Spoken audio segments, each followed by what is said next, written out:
wani da ya samu student naka sai ya gaya masa cewa ai wannan ma bai zai ce ma wannan ma ba sai ce hanyar kawai a nan ne bai zai nuna masa ta nan ba sai ka zo cikin kana cikin lecture hall sai wani ya ce excuse me professor I have a question kada ka yi zaito abin da yake so ya tambaya bai sani ba ne ba wani lecturer ne ya tura shi je a jarabe ka don haka dole ne idan Nigeria inda za ka ba da lecture fluently, especially those of us who are teaching law, do relevant books wanda ya safi wannan subject da za ka je ka yi goben karance su duka ka yi nazarin su duka.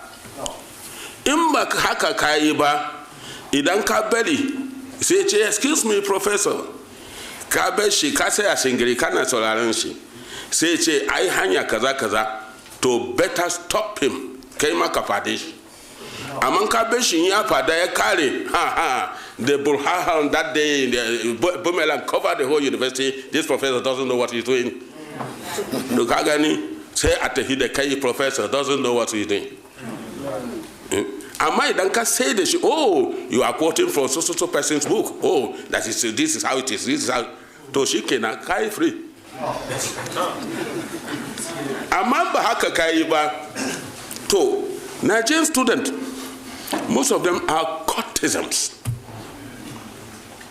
Yanzu haka ben taba zama headmaster primary school ba, ben taba zama principal secondary school ba, ben taba zama vice chancellor or so on ba, because ben taba zama member na wani court ba.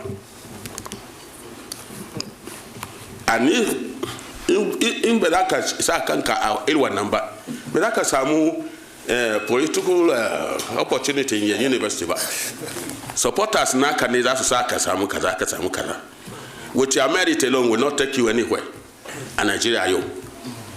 To academics kenan. Academic. To don haka to zuwa ila yau abin da na samu kenan yanzu sai shiga lecture proper. Yanzu kun gani mun san waye prof yanzu. To amma ni prof wani dan bukata da nake. Na'am. Magana waka din nan da kai. Yanzu rera waka nan in ka je ne muka so mu dan jiyaya ne kake da rerawa. Yanzu haka na dan manta da wasu amma har yanzu wasu suna kaina. Ina yi domin wakan ina yi domin su zo ne a jawo hankalinsu. A jawo hankalinsu. Bai na yada da wakan bane. Amma idan ina yi za su zo sai su kawai ni daga nan sai so ma nuna bai don na so bane. Don nuna musu so ma jawo hankalinsu ga abu kaza. Don fara cewa idan kun ga abu a cikin Bible za ku yada? Kun yada da Bible? Sai a ce to ga abu kaza. Yanzu ana yi kaza. Amma da annabawa ga yanda suka yi ba ku alwala yanzu amma annabawa duka suna alwala. Akwai inda aka rubuta cikin Bible cewa kada yi ne? Ba ku a sallah annabawa duk suna sallah ba annabin da bai sallah. A cikin wani littafi na ina waje ma cikin na ce comparative religion duk annabawa suna sallah ba annabin da bai sallah. Allah bai taba yin annabi kafiri ba. Wani coci ya je ina sunan coci ma a cikin Bible nowhere. To sai sama gaya musu haka sai ka gani da dina targeting samu babban nasu ne pastocin idan na same su pastor ya musulunta sai ka ga saulan sai su bi kawai ai pastor wani ya musulunta sai musulunci ne gaskiya pastor wani. To idan na kama pastor saulan sai su bi kawai ba na ma san adadin su. To amma pastor sai ce to samu sunanka da sa hannu ka rubuta addressin ka daga inda ka fito don in sa shi a cikin list na wance na musulunta da pastor adadi kaza. A nan ku dan gashi nan kusa da ku akwai lokacin da na je na yi ta waka kusa da wani coci, sai pastocin guda uku ne a cikin cocin. Pastor guda uku duka sun musulunta da mutane 31. Ina kan hanya da daddare ina zuwa wani guri ana ce honkoyo. Na zo daidai wannan gurin sai aka jefa sanda a kasa ko ba zai wuce kuma ba sai ai shi ne wannan shi wani a'a skik na sai papa aka papa samun moto aka sasare ni an kwanta da ni a wani asibiti a gurin a honkoyo din. Kwana na uku na asibitin mutanen Kaduna ba su san inda nake ba ni kadai, don mutane ba su yarda su bi ni saboda ilin wannan abin da nake. don idan zan bai gida na makodi zan bai gida sai alaka ne zuwa bakin kofa ana komawa da kuka, don ta yi wa dawo ta yi wa ba zan dawo ba, haka nake salama mai yi wa nan dawo bai yi wa nan ba zan dawo ba. Don haka sai kowa sai ji daɗin lakani har zuwa bakin kofa, wasu su koma da kuka, wasu kuma ni kuma in tafi daya haka, don Allah mai sa in mutuwar shahada ma haka ne kai da su da ce ko mata yana ko je a ce an kashe ni a hanyar neman kudi ko a kashe ni a hanyar neman sarauta, da a ce an kashe ni a kan hanyar addini wani ya fi kyau. Ku bar ni in je mutu ma kan hanyar addini, shine pride naku na kanku, za ku yi takama da haka. Mijinmu ma ga hanyar da ya mutu, ya fi kyau a ce na je kokarin sarauta ko da yake nima basarar ke ne, na je kuma kokarin neman kudi to haka. Don haka ina yin wakan kamar yadda ka tambaya don jawo hankalin su ne. Shi ne wakan muka dan so prof ko ya tuna wai? To yawwa. Immortal, invisible, God only wise, enlightened, sensible, hid from our eyes, most blessed, most glorious, the ancient of days, almighty, victorious, thy great name we praise. To da Hausa fa irin namu na nan arewa ko shi? Ban yi ba. Ban yi ba. To yayi daidai prof. To prof ni abinda na dan so dai in yi tambaya dama na farko, kaga nan report ne a hannuna. Wannan report na Tribunal of Inquiry ne na rikicin mai tatsi ne na kan. A lokacin na san kana ɗaya daga cikin waɗanda kuka ba da shaida kuma a rubuce. To amma abin da ya bani mamaki, mun nemi shaidan nan taka mun rasa gaba ɗaya. Babu a nan bai reflecting ba komai dai ba mu san dai labarin ina wannan shaida taka take ba. To kuma na karanta a website na intanet da jarida da aka sa kayi bayanin cewa asalin shi mai tatsi ne ba musulmi ba ne ma, har ya mutu kirista ne, kuma su uku aka tura su ko su hudu suka tafi su biyar. To waɗannan abubuwan da muke so mu ji daga bakinka prof. To wato addinin musulunci dama can an fara shi da different antagonisms. Wato waɗanda suna nema su ga bayan musulunci suna da yawa, daga cikin nasara da kuma daga cikin yahud yana baya so addini ci gaba. Ko da yaushe da yahud da nasara ba su hada kai, daban-daban suke, amma in akan addinin musulunci ne sai ka ga sun hada kansu domin su yaki musulunci. Wato wannan a yanzu aka fara ba, bai tun zamanin metasi ne aka fara ba. Kamar misali, akwai littafi yanzu da mu muna kashe kanmu saboda shi, sunan littafin ana ce Jawahirul Ma'ani. Wanda ya walifi wannan littafin bishop ne kamar ni a da bai musulmi ba ne.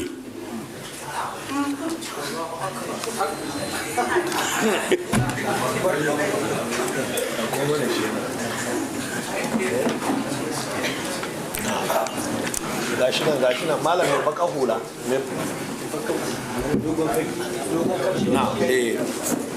ina jin ka bismillah bai musulmi ba ne wannan jawahirul ma'ani wannan wanda ya walefe shi bai musulmi ba ne.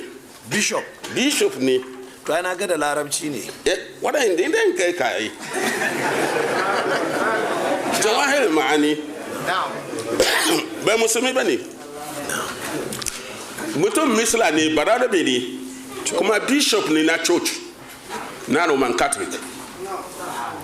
Shi ne Emperor Habakkuk na Rome shi ya ba shi ijara don eje walifi abinda zai bat da musulunci a zukatan musulmi. Kanga musulmi daga karantawan addini a tusa wani ra'ayi daban a zuciyansu. To sunan shi Bishop Salban Grigori. Bishop Salban Grigori. An walifi Jawahiri Ma'ani 1892 AD. That is 1260 AH. Under the sponsorship of Emperor Habakkuk of Rome. Katabata da wannan zance kaje ka duba Roman Catholic Encyclopedia 1940 volume 8 page 19109. Ai shi kenan malam ana dauka ka samu kaset. Bismillah. Ta gani Jawahir Ma'ani part of antagonism ne. Sannan kuma wanda ya yi maulidi ne bi'i da farko annabi bai yi maulidi birthday na kan shi ba, sahabansa ba su yi birthday na kan shi ba, tabi duka ba da ya yi birthday sai da ya 597 ano hijira ko kuma da ya 1211 AD anodonymy to shine aka wannan Bishop Hezekiah Volak shi ya fala maulid nabi. Bishop kuma mutum turki ne, mutum turki. Don haka in kana so ka kara nazari ka tabbatar duba Roman Catholic Encyclopedia 1940 volume 8 page 18112. In dalikati tijaniya musulunci ne da zai fito cikin Quran ko hadisi ko ijtima'in malamai na farkon can na yanzu ba. To da za mu samu labarin shi a can farkon amma ba samu ba sai cikin littafin Roman Catholic. In musulunci ne Qur'ani ne ko hadisi amma me ya kai shi Roman Catholic, littafin Roman Catholic ya samu sassaran shi daga gurin. Yana daga part of antagonism domin kuwa wato Jews and Nazareth su ne ana mana fasara da cewa Nasara. They were very few. Su ne suka hada kai against Muslim. Jews and Nazareth of the early era planned severally to eradicate Islam from the globe. This include the following. Jews at the early stage were killing prophets.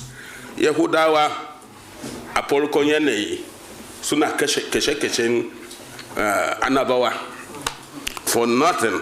Me yasa at the book of Jeremiah chapter 13 verse 15 an wa Jerusalem baki cewa woe unto thee, O Jerusalem, thy iniquity have been known upon the mountain and the valley, when they shall thou be made clean. Azaba tabata kanka kai Jerusalem, miyagun ayyukanka ya shahara a tsauni da kwari wato duk duniya kenan wan shall be made clean yaushe za ka tsarkaka don kuwa tarihi ya nuna an yanka annabawa 24,000 yankan rago a Jerusalem. Annabi Yahaya shine autansu yankan shi aka yi annabi Yahaya. To a kan shi ne dalilin yar sarki ya ta yi rawa ne kawai tambaye za a sakamakon abin da kaka yi na sai uwan ta ce je ka ce kan annabi Yahaya kawai ya ke so. To kagan da aka je ka yanka shine aka musu wannan bakin. To sai 1971 annabin su dan Kadunan ku nan ne annabin Christian da na san shine annabin Christian din mutumin Kadunan ku ne shi yana na da rai in ba ka ba Kristoci ba su da annabi. Why annabi Christian? To your own perspective wane ne kake zato annabi Christian? Jesus? Jesus has never been a Christian. Annabi Christian shine Jena Yakubu Gowon.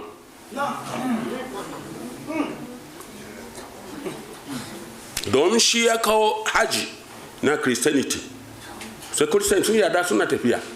Kaga Islam religious policy daga bakin annaba ke jin shi. To tun da shi ya fada an yada kaga shi ne annabin su. A duk fadin duniya ba inda ana zuwa Jerusalem a matsayin ibada. Sai a Nigeria. Na kuma 1971 aka fara. What happened shekaru can duka har zuwa 1971 din me yasa ba a zuwa. Haka Bible ya ce baka sunan maka kenan gabanin addinin musulunci ya zo a Qur'ani ma. To inna awwala baitin nasi lallazi bi bakkata mubarakan ya zo a cikin alqur'ani. To ni prof abin da nake cewa ai mu muna da ina kai ka okay to ka tambaya ba haka in ka tambaye ne don aji ne haka sai ka gaji da ji na to kaga ne wannan wannan yana daga cikin antagonism wato don a gurbata addinin musulunci ne za ka ga ilin ci a cikin page 19 na wannan dan littafin. To metasi ne ma yana daya daga cikin wannan antagonism ne don a bata musulunci a zukatan musulmi. To sai ya kasa wato ni ne ma na rubuta minute ahadu a Jos a lokacin na student theological study. Wannan an fito daga Jos nan ko? Already man na Rome na zo ne kawai don in Nigeria to attend the meetings 1954. To sai aka hadu a meeting a Jos akan cewa voluntarily a mutane guda 5 su zaɓi kansu su tafi su je su koya zamantakewa ilita musulunci bai su je su koya musulunci ba ne fa a yaya musulmi yake zama da juna ya suna gaisuwa ya suna ci abinci ya suna don dai idan sun shiga cikin musulmi a ce su ma musulmi ne sai aka tura su Sudan. A can Sudan an ce da su musulunta ne su a Sudan su ma sun ce wa mutane Sudan akan su musulunta ne ku je ku ce kuku musulunta ne don a yada da ku.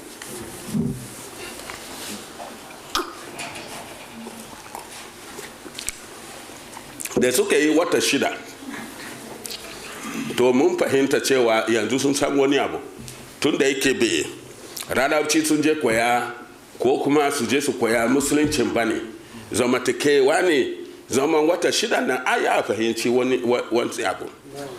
To garin dawowa sai mutum 3 daga cikinsu suka ce a'a mun hakura da musulunci sai saula 2 sai mai tati ne bai dan Muhammadu Magu aka san shi da shi Magu. To sai shi kuma Ibrahima ya tafi Niamey an kai shi Niamey kasan Niger. To Muhammadu Magu a Nigeria dai ba inda musulunci suke tattalo kaman Kano at that time sai aka kai shi Kano. Ina Kano ina yi shi a lokacin sai dinga halalta haram da gangan ya kuma haramta halal da gangan. Dolan agogo wannan haram ne a wancan gulin tafsir. Shi ne wanda zai yi tafsiri fa amma bai yi a jabeki daya daga cikin Qur'ani ba, kuma bai jin larabci, kuma bai yi a karatu da kanshi ba amma yana tafsiri. Don kuwa abinda a cikin tafsirin shi ne yake ambato Allah tasine sai zama a sunan shi din, bai sunan shi ne mai tasine ba. Hausa ba bai nuna a bakin shi sosai ba. To amma mabiyan bayan sa lokacin ba su san cewa shi bai musulmi ba ne ba. Up to today ba su san cewa shi bai musulmi ba ne ba. To dalilin abin da ya tona mishi asiri sai sarkin Kano of that time was so inquisitive. Akwai tissue paper nan kuwa? Akwai.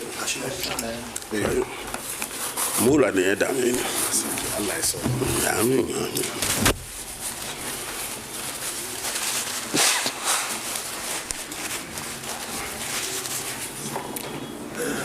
Sarkin Kano na wancan zamani Muhammadu Sanusi was so inquisitive. Sai wata rana sai abinci ya ɓace kai na shi masahadan shi da yake zuwa daga Vatican and other places. Sai aka yi ɓacen kai sai je aka tara shi a fadan sarki ana nema inda shi yake. Sai sarkin da ya gani sai ce wani malamin musulmi ne da wannan kaya haka ina bearing bastam wato emblem na Vatican kuma aka ce musulmi ne, to ku bi wannan kaya duk inda za ka yi, wanda ya karba daga cikin malamai a zuwa sanar da shi. Sai aka bi kayan har zuwa gidan metasi ne ya shigo da kaya shiru, malam ya ji shiruwa. Sai sarki sai tashi ya dauko, idan sarkin Kano na wancan lokaci abu ya dame shi da kanshi zai tafi bai zai aika sako ba, sai ya dauko wannan filin sandan nashi sai ya dauka yana ta kakawa da kasa da kanshi da wasu masu bin shi zai samu metasi ne. Shi kai a sai kai munafiki ne, yau za ka bar Kano, in ka bar ya kai gobe to abin da ya same ka kai kaso, yau da kai da kayan nan da kome ne za ka bar Kano. Sai sarki ya kore shi sai ya koma Marwa. To until 1978 sai wani da ya zama governor na Kano as at that time, daga da ya aka bude siyasa na PRP, MPN, GMPP, MPP da UPN. To sai daga PRP sai ya tafi ya je gidan metasi ne ya yi asirai. Limi ne ko? A'a ni bai fada suna ba, kai kace.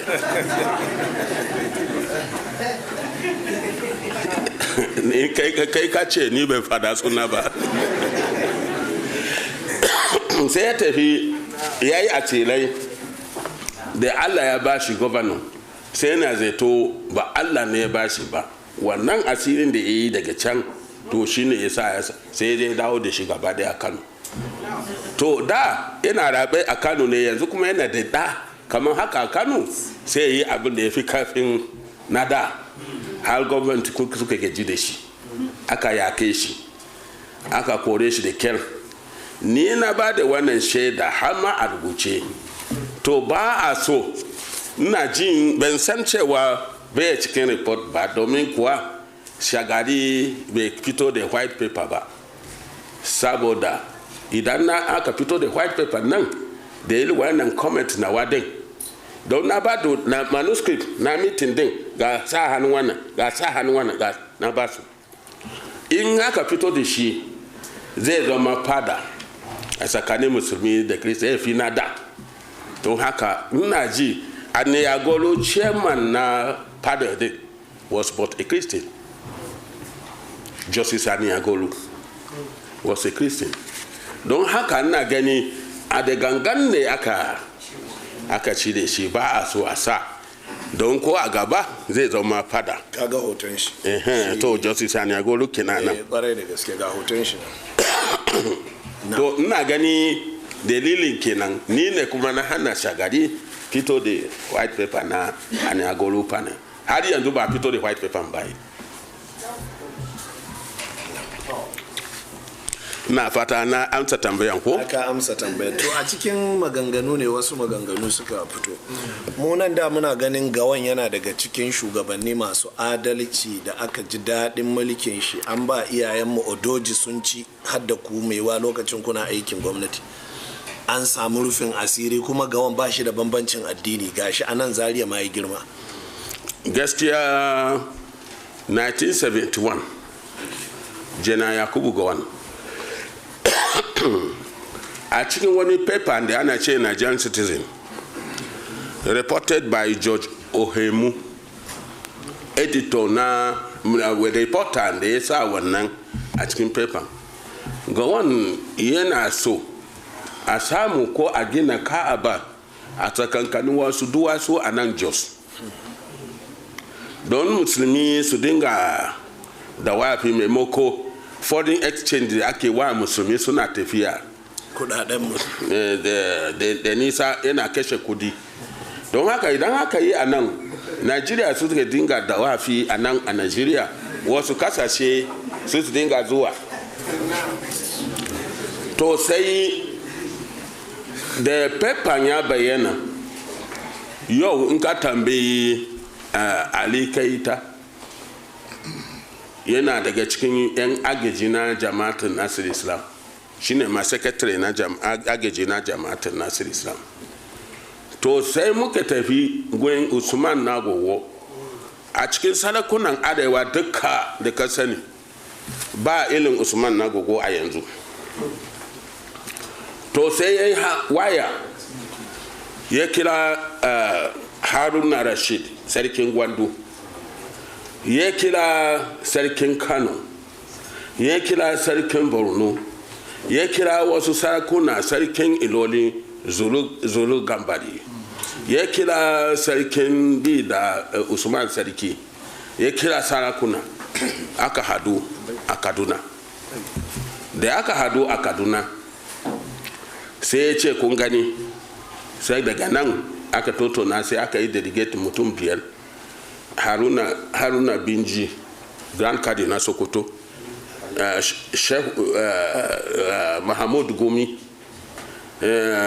Justice Basiru Sambo Sheikh Ibrahim Haji Ibrahim da Suki da kuma shi Usman Nagogo sai suke tafi suke samu Gawan a Dodan Barak shine the head of state din sai suke ce mun zo ne ka yanka mu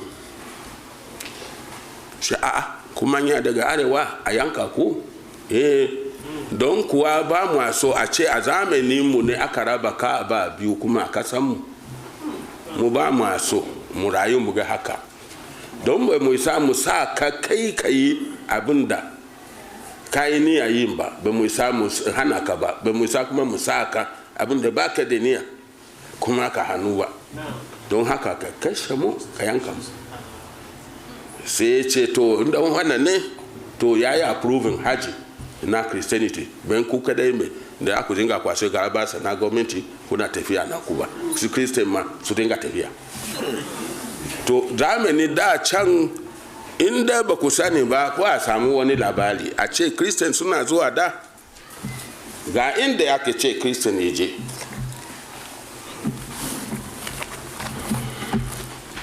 da Jerusalem ba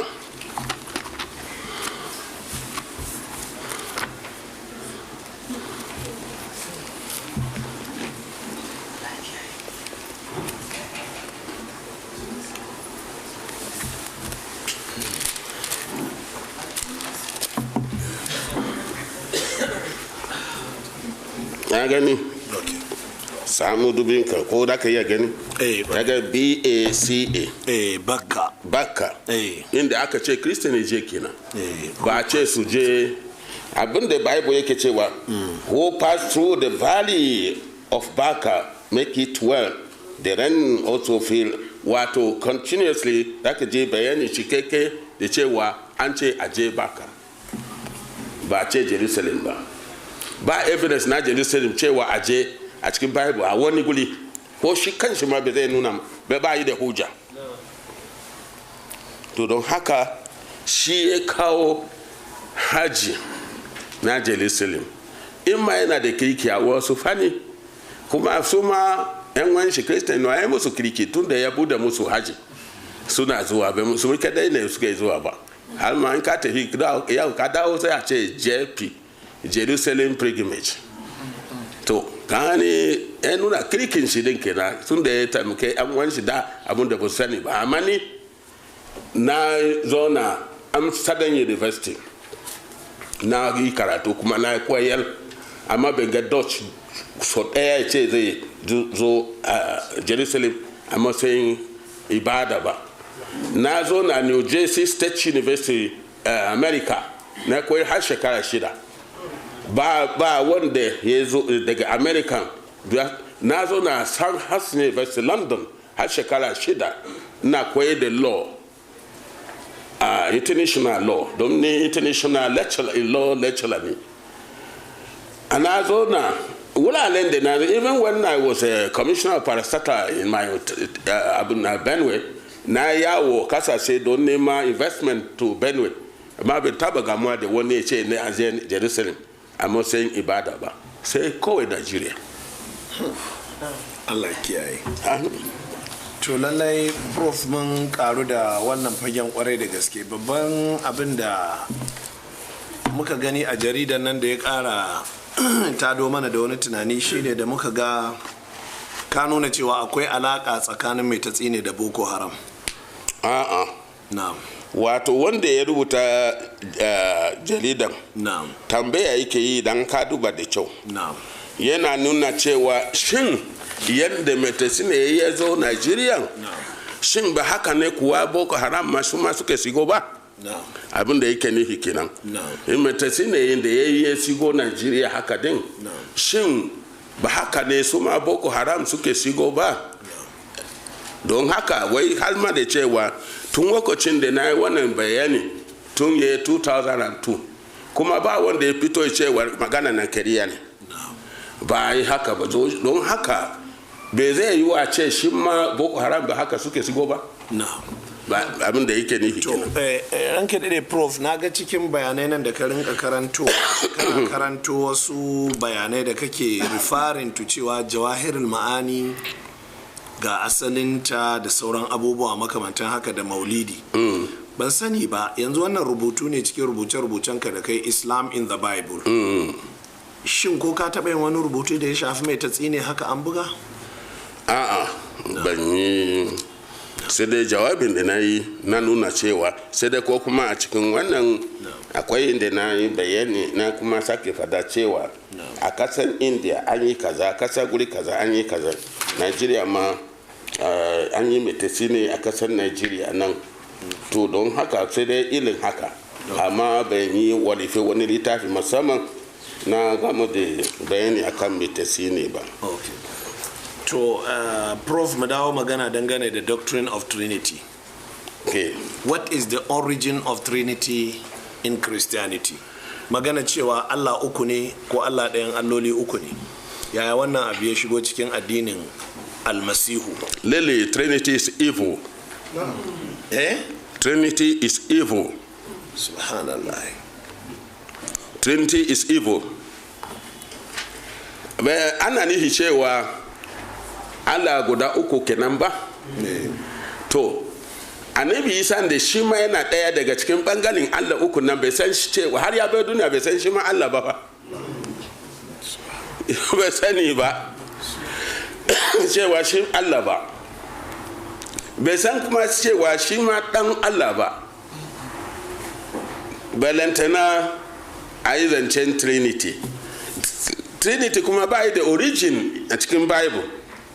Inda suke so su ce shi ne ma da ya yi alaka da Trinity bai yi nisa sosai bai hadu da Trinity ba. Mu duba John 1 chapter 1 verse 1. John chapter 1 verse 1. Abin da suna capitalize upon cewa shi ne Trinity to wannan bai shine trinity ba. Bible kuma ainihin Bible ba ka yi a fahimci Bible sai kana musulmi.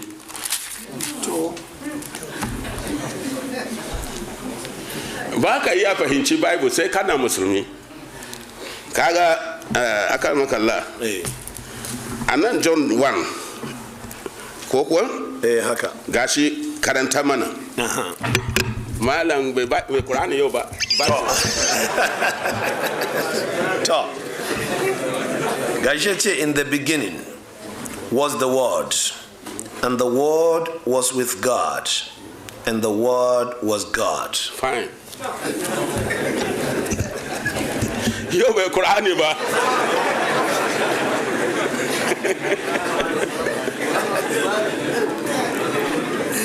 To kaga inda su suna so su karya a ce Trinity kenan, bai kuma Trinity ba, bai za ka fahimce shi ba sai kana musulmi. Bai za ka iya fahimci wannan ba. Wato ma'ana, bari in ba da fassarar wannan tukuna. An ce a farkon yanayi akwai kalama, word, ba haka dan ce Hausa ba? W-O-R-D, word, kalma ko? To, kalmar nan yana tare da Allah, kuma kalmar ma shi ma Allah ne. Kaga ba a ce son a nan ko Holy Ghost a nan ba. To ma'ana shi ne, in ka duba tafsirin irsadin ibadi ko ibn Kasir or someone tafsir like that, da ka kara fahimci cewa Allah bai fara halice komai ba a cikin halitta duka sanda ya yi lauhun mahafuz. Bisiya ganye daya bai sa ya fadi yau daga wani bisiya ya fado kasa ba, sai yana rubuce a cikin lauhun mahafuz. Bisiya kaza guri kaza ganye kaza awa kaza zai tsinke zai fado kasa guri kaza kaza. Wani uwa bai sai haifi ɗa yau ba, yau sai na rubuce. Wani rai bai sai mutu yau ba, yana rubuce. Wani duka abin Allah in zai yi halitta, shi Allah halitta bai mishi wuya. Don ina cikin lauhun mahfuz ya tattane shi a gurin cewa lokacin shi ya yi sai ce ya kasance, sai ya kasance. Kalman kina su suna ce book of life.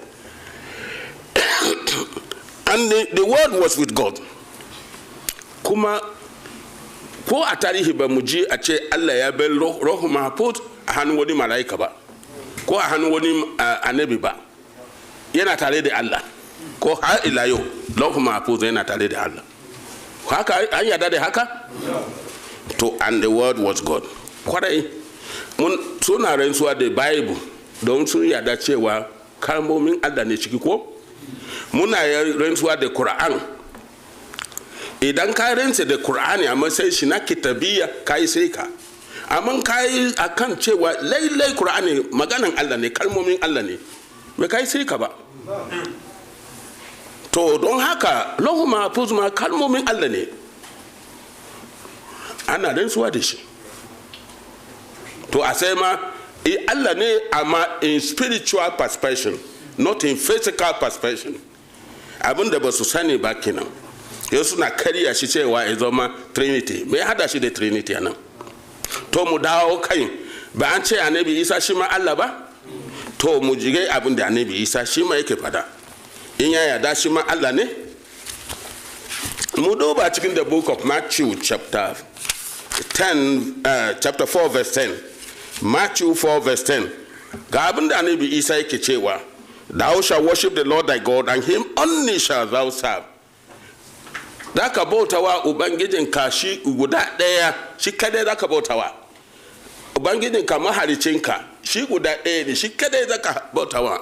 A nan ya ce, here we are 2 or 3, worship us. Ya faɗa haka? Kaga shi bai san shi ma Allah ba. Sai yana cewa, mu duba the book of Matthew chapter 22 verse 37 to 38. Mu ga abin da yake cewa a nan. Matthew 22 verse 37 to 38. Matthew chapter 22 37 to 38.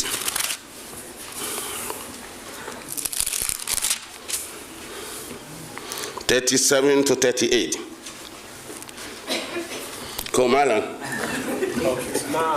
Da shi karanta daga nan. Ne bala nan. Okay. To shi kenan. 32 or 37? 37 to okay. Jesus said unto him, Thou shalt love the Lord thy God with all my heart, with all thy heart, and with all thy soul, and with all thy mind. This is the first and the great commandment. Greatest commandment. Great commandment. The great commandment. Fine. To, kaga Annabi Isa anan yana ce, Thou shalt love the Lord thy God with all thy heart, with all thy mind, with all thy soul. And this is the greatest commandment. Abin da yake nufi anan, wato ko a cikin sallan ma, yanda muna sallan nan, ba mamaki sai ka ga mutum yana cikin sahu ana sallar tare da shi amma baya masallaci. Da yawa yana cikin sahu physically gashi kana ganin shi a cikin sahu ko to amma baya masallacin.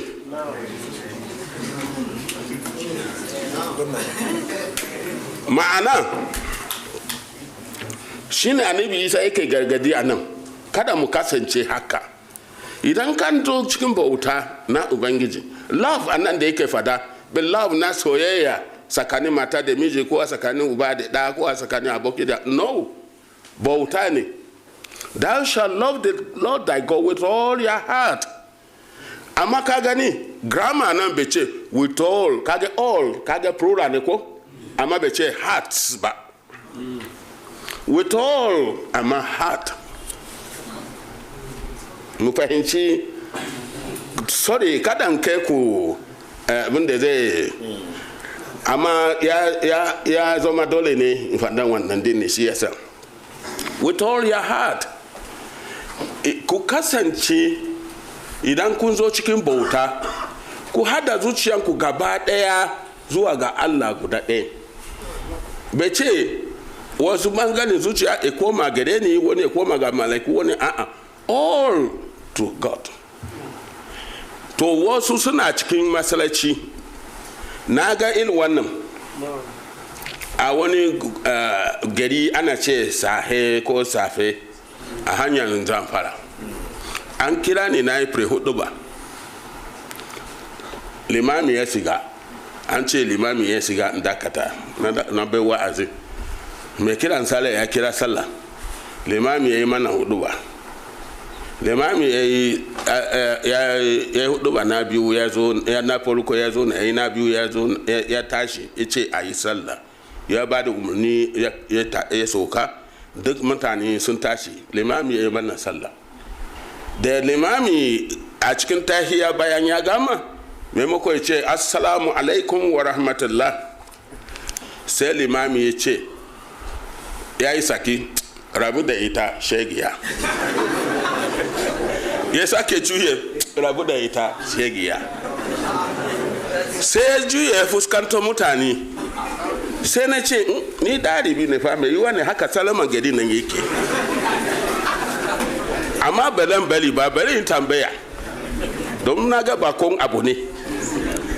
To limami ai bai kai salama ba, sai ce mene ce ka ce rabu da ita shegiya ko salan ya zama shegiya gari nan ne kuma sai ce subhanallahi, mutane sun shaide ne cewa haka ka ce sai ya ce subhanallahi, sai ya juye ya kabara, mun sujadan ba'adi, sujada biyu, ya zo na dan tahiya aka salami. Lokacin mutane waje sun riga sun fasu suna tahiya, ba su san abin da yake faru ba. To kaga limami baya masallaci, shine ya mana sallah amma baya masallaci, zuciyar shi na wani guri daban. To haka nan ne wasu idan wani kan masa mishi yana masallacin amma yana fita yana dawowa, yana fita yana dawowa, da yawa suna fita suna dawowa. Mutum yana masallaci yana tsaye yana tunanin shago ko yana tunanin office ko yana tunanin wannan abokiyan gabanmu nan bakar leda yadda za ka je ka cika bakar leda ka kai yawwa so kaga wannan bakar leda shi ke hana ni kuzari subhanallah kowane rana sai na je na cika ban cika ba lafiya gidana don haka abin da zai ajiye yau na gobe zai same shi to bakar leda ya kalube na gobe ma bakar leda zai kaluba to ka gani ya shirya a yi arziki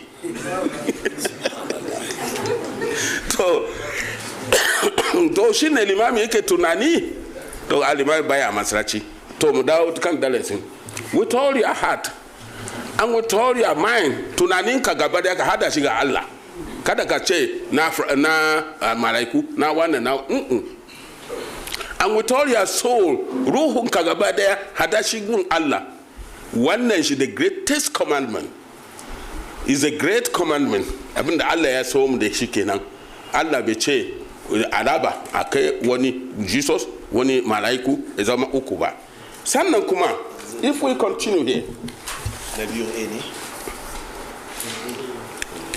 Annabi Isa nan cikin the book of Matthew chapter 23 verse 10 neither be you called masters for one is your master even Christ is not your master kada kuliki abun bauta sama da daya idan batula ya ce master is singularly one idan ya ce masters more than one don haka Annabi Isa ya yi gargadiya nan kada mu ce masters neither be you called masters wato kada mu like abun bauta sama da daya for one kaga nan bai ce 2 or 3 ba for one is your master guda daya nan shine abun bautanku even Christ is not your master ko ni Annabi Isa bai zama abun bauta kanku ba to ina aka samu hujja cewa Annabi Isa ma Allah ne a hada shi da Allah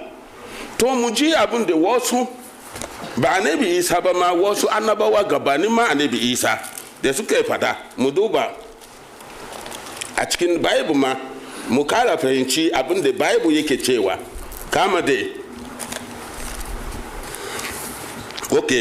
mu duba kaman the book of Isaiah chapter 40 verse 25 anan ya ce to whom will you liken me wane ne da ku kwatanta ni Allah ya ce waye da ku kwatanta ni da ni da shi cewa or shall I be equal cewa mu daidai muke da shi says the Lord Holy One Allah guda ɗayan kaga anan ya ce Allah ɗaya ne Bible ya san Allah ɗaya ne sai ya ce waye ya kama da ni da wa da ka kwatanta ni da shi a ce mu daidai akwai to kaga kristoci sun yi kariya mu sake duba a cikin the book of Isaiah 41 verse 4 toward the last end yace wato Allah yana ce ni the Lord the first and the last I am the Lord the first I am the last I am he ni ne kuma Allah ni ne da farko ni ne karshe wannan Allah ba shakka wallahi Allah bai take over daga wani Allah ba fa kuma bai zai je hand over ga wani Allah ba to shi ne farko shi ne karshe wallahi Allah bai take over ba bai sai nayi kafara ba Allah bai take over daga wani Allah ce da akwai wani Allah wani Allah ya je take over wannan Allah ya take over daga wannan Allah ba kuma bai zai je da hand over ga wani ba he the first and he the last to idan muke sake duba Isaiah 42 mu duba verse 8 I am the Lord and that is my name and my glory I will not give unto another neither my praise to a graven image haka na Allah yayi sawa ne ni ne Allah sunana kenan kuma martaba na bayan yadan dole wa wani ba a ce shi ma Allah ko shi ma yayi kama da Allah ko shi ma bayan dole wa wani ba and my glory I will not give to another. Ni badan do kuma tabana baiwa wani ba. Neither my praises yabo na yanda aka yabo Allah yabo wani haka cewa shi ma kaza kaza kamar Allah. To ana nufin wato kristoci za su zo su karyata Bible nan cewa Allah karya kake yi. Akwai annabi Isa, akwai malaiku. Amma ba su zo sun karyata Allah ba. Don haka Bible ya fada gaskiya su ne ba su fada gaskiya ba. Mu duba cikin Isaiah 43 chapter 43 verse 3 yana cewa, for I am the Lord thy God, the Holy One. Ni ne Allah mahalicinku. Mu fahimci wani abu, idan Bible ya ce Lord yana nufi Allah ne ama matsayi na rububiyya. Idan ya ce God yana nufi Allah ne amma matsayi ruhiya. Don haka in yana ce I am the Lord, ni ne abun da za ku bauta mu. I am the God, yana nufi ni ne na halice ku. Mu fahimci haka tukuna. Sannan kuma mu duba Isaiah 43 verse 7 inda yake cewa, for everyone that is called by my name I have created him in my glory. Duk wanda zaka ce shi kaman Allah ne zaka kwatanta shi da ni, to ni ne na halice shi fa. Da dai da ni. Duk wanda zaka kwatanta shi da ni, to ni ne fa na halice shi. Ta yaya za a ce mu yi daidai? To kristoci bai su karyata wannan zance ba. Mun duba kuma 43 din verse 11, I even am the Lord, and beside me there's no savior. Beside me there's no savior. Ni ne Allah abun da za a bauta mu, the Lord. Ni ne abun da za ku bauta mu. Tare da ni ba wanda zai ceto. Ni kadai ne. Ku fahimci wannan. Isaiah yana cewa 43 verse 25 har yanzu yana ce, I, even I, that brought us out thy transgression, I am he, the one. Yace I am he, the one. Yace I am he, I am we, so 2 or 3. Fada haka? But the one. To musake dubawa 44, Isaiah 44. Muduba verse 6. Muduba inda yake cewa, the Lord of hosts. Ni ne mai masoki, ubangiji mai masoki. Ina ne masokin Allah? Aljanna. Akwai wanda yake da aljanna a wani guri? Ban je kun ansa sosai ba. Akwai aljanna wani guri? To, I am the first. Sai ce ni ne farko. I am the last. Ni ne kuma karshe. And beside me there is no God. Tare da ni ba wani Allah. To ina kristoci suke suna karanta Bible su zo su karyata wannan mana. Prof, muna da time constraint saboda muna da wasu abubuwa da ake so. Yau za a yi sallah a zahar kefe 4. Ai za a kai amma ina son mu abin nan. To bari in kawo sonship. Okay. Ana ce annabi Isa shi ma dan Allah ne ko? To annabi Isa bai dan Allah bane. Annabi Isa bai san shi ma dan Allah ba. Wanda ya kira annabi Isa dan Allah din shaitan ne.